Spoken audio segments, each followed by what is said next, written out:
Hello tout le monde! Voilà. Je vous laisse le temps d'arriver.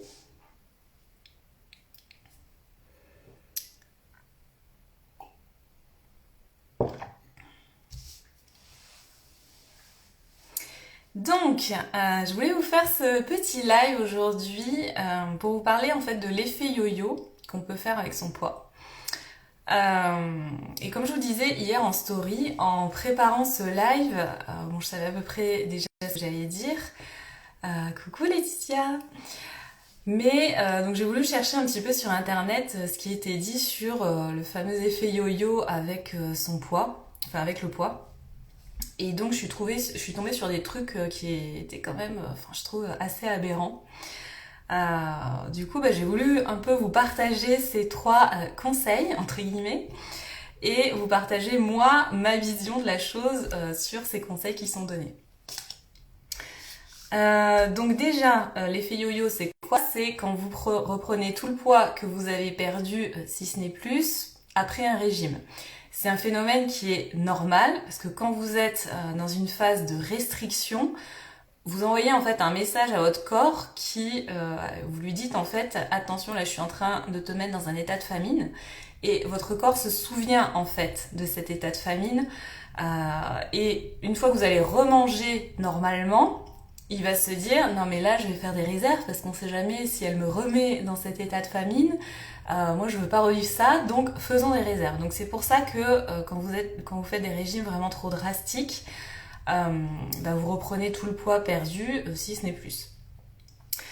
Donc le premier conseil que j'ai vu déjà dans un article sur internet, déjà ça commençait comme ça: éviter l'effet yo-yo, les règles de base. Donc déjà, on commence en parlant de règles, donc déjà ça part mal. Et le premier conseil que j'ai retrouvé plusieurs fois, c'était surveiller son apport calorique. Alors parfois c'était dit différemment, mais il y avait vraiment un endroit où c'était dit comme ça. Donc je vous lis ce qui était indiqué. Manger copieux, mais moins calorique. Pommes de terre vapeur au lieu de frites, viande grillée plutôt qu'en sauce. La préparation a plus d'importance qu'on ne le pense. Alors là, j'ai halluciné. Une noix de beurre en moins chaque jour, c'est 3 kilos en moins à la fin de chaque année. Donc déjà, voilà, c'est vraiment compter en fait tout ce qu'on mange, diaboliser l'alimentation. Enfin, une noix de beurre, j'ai envie de dire d'être au point de compter que c'est 3 kilos de moins à la fin de chaque année. Voilà quoi. Ensuite, ça disait aussi, si tu ne sais pas combien de calories tu dois consommer, calcule ton besoin calorique quotidien pour atteindre ton objectif grâce à notre calculateur de calories. Donc on croirait qu'on a une machine ultra puissante, là, le calculateur de calories, qui vraiment va sauver notre manière de manger. Ensuite, c'était indiqué aussi, évite les calories vides et augmente ton apport en protéines. Si tu veux éviter l'effet yo-yo, veille à avoir une alimentation saine et équilibrée.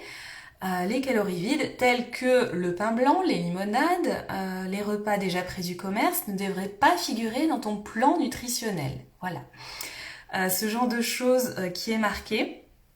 Donc pour ma part, moi je me tourne davantage vers une alimentation intuitive, donc c'est-à-dire une alimentation qui vraiment se reconnecte à votre corps, à vos signaux corporels.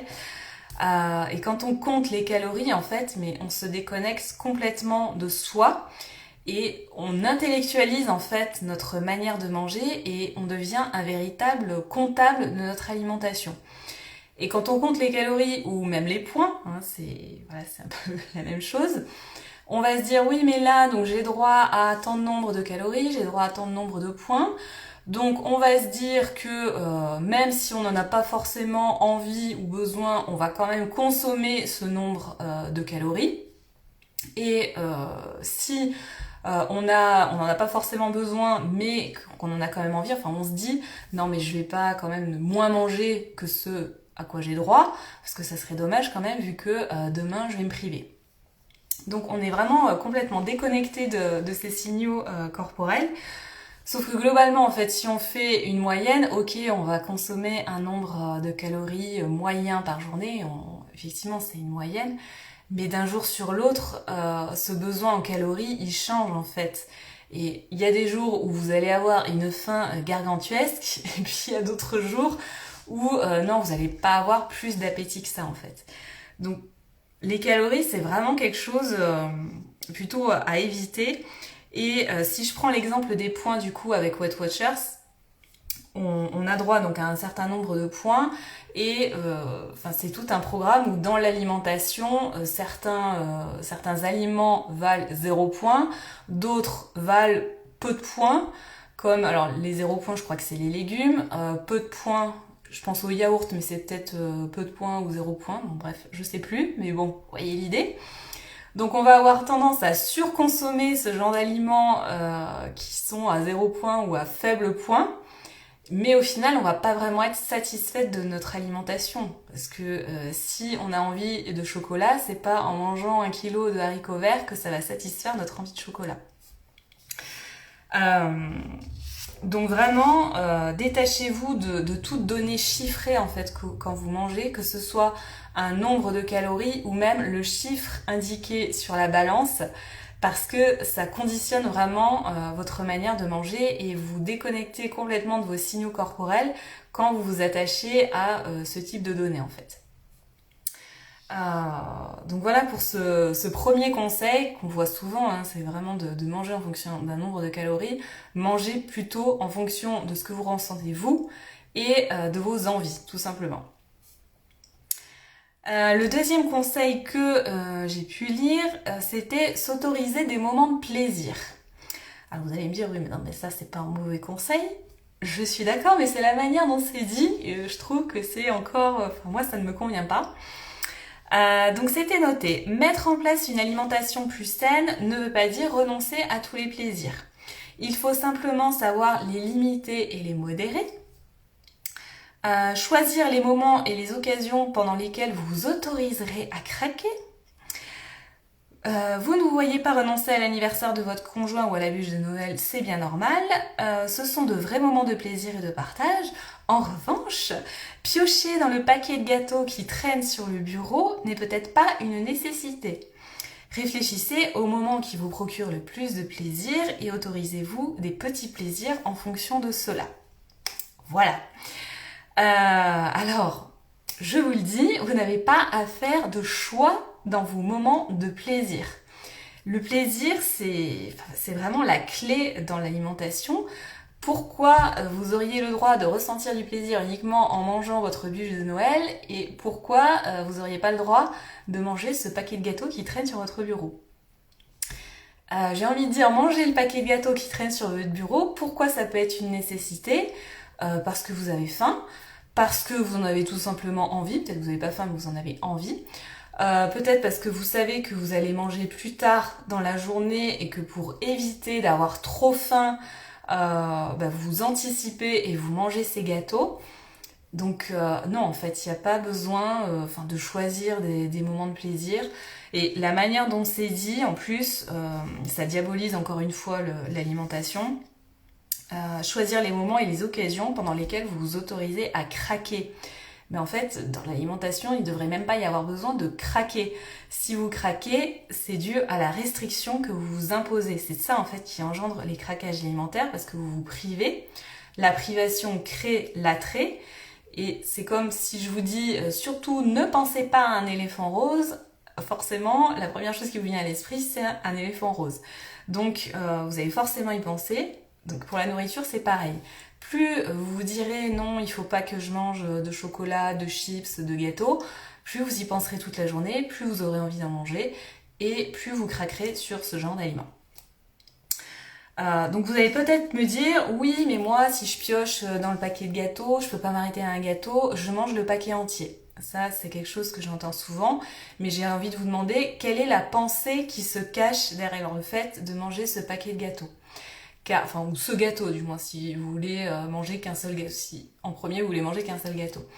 Parce que peut-être que vous allez manger ces gâteaux, mais que derrière, vous avez des pensées qui vous disent c'est pas bien ce que je fais, c'est mal, je vais grossir, vous ressentez peut-être de la culpabilité, peut-être qu'en mangeant ce gâteau, vous vous dites oui mais là j'en mange, mais demain faudra que je fasse attention, faudra pas que j'en mange.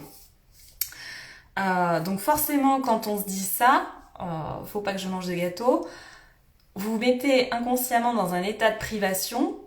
Et forcément, vous allez vous dire, si vous vous dites, oui, mais là, faut pas que j'en mangerai pas demain, bah oui, autant profiter du plaisir à l'instant T et manger le paquet en entier. Et c'est tout à fait normal.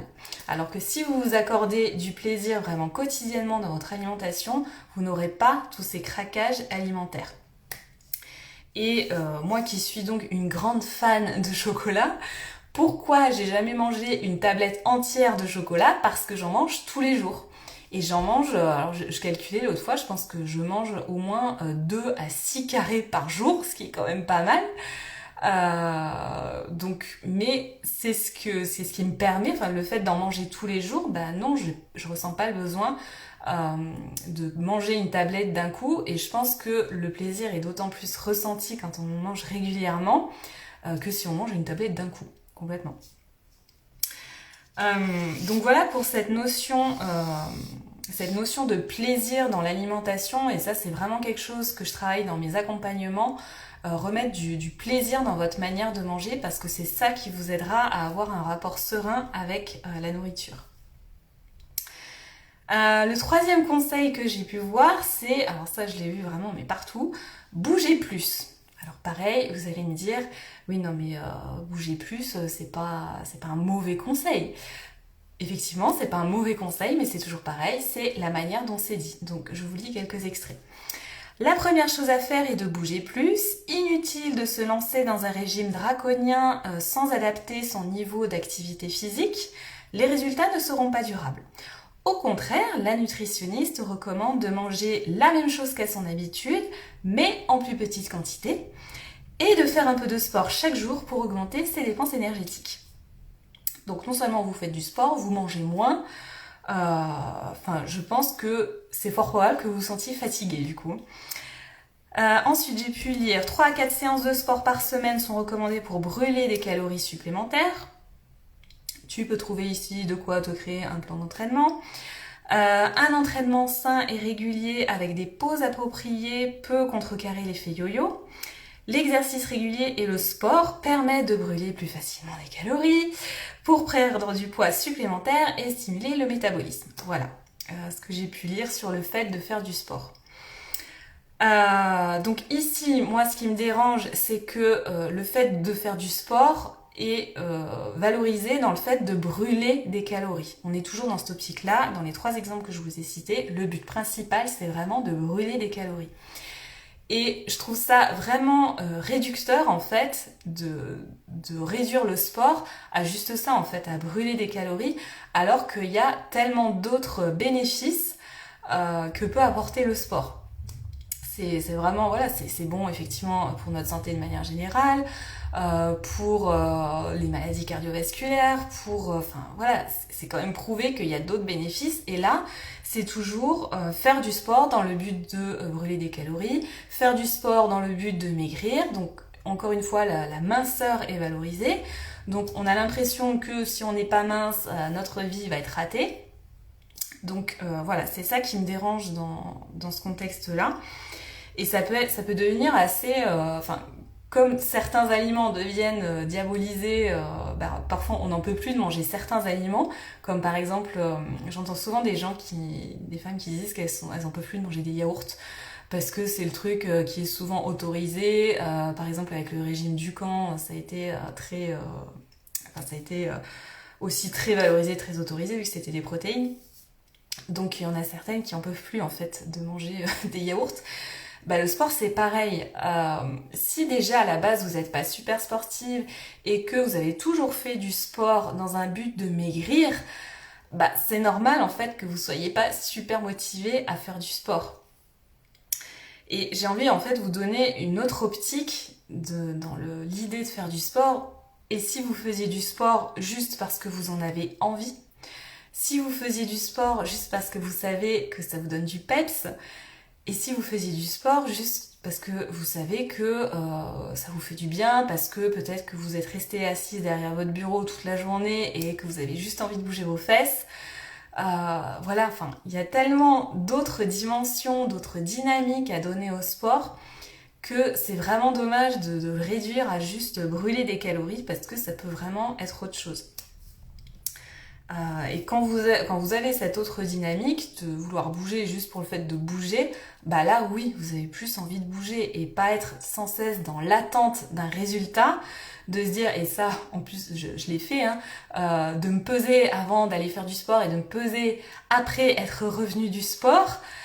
Voilà, c'est quand même, on est dans une attente de résultats sur notre corps, sur la balance, où on se dit aussi que de faire du sport, ça va pouvoir nous permettre de manger plus. Enfin voilà, donc ça donne pas forcément une bonne image du sport dans notre esprit, et c'est normal que du coup on n'ait pas forcément envie d'en faire. Et en plus, je voulais rajouter que quand on fait du sport, on est souvent dans une optique du tout ou rien, c'est-à-dire on se dit on va faire du sport, mais il faut forcément que ce soit un truc super endurant, qui dure 1 heure, où on transpire de tout notre corps, où on est au bout de notre vie, où on n'en veut plus. Non, faire du sport, ça peut être ne serait-ce qu'une activité physique, ça peut être quelque chose de doux comme du stretching ou du yoga.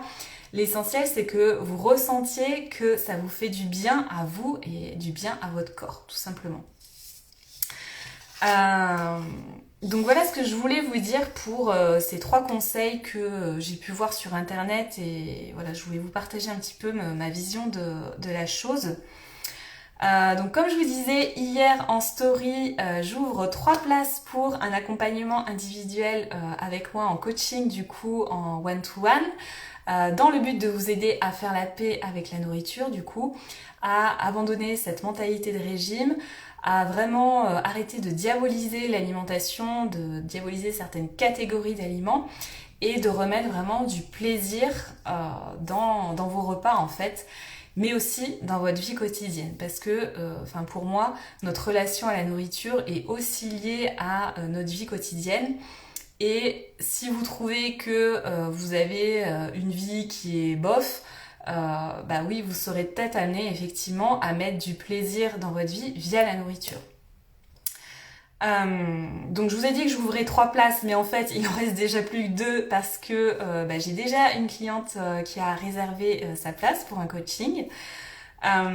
Donc comment ça se passe? C'est un accompagnement que je fais en 10 séances d'1 heure, ça se passe principalement en visio.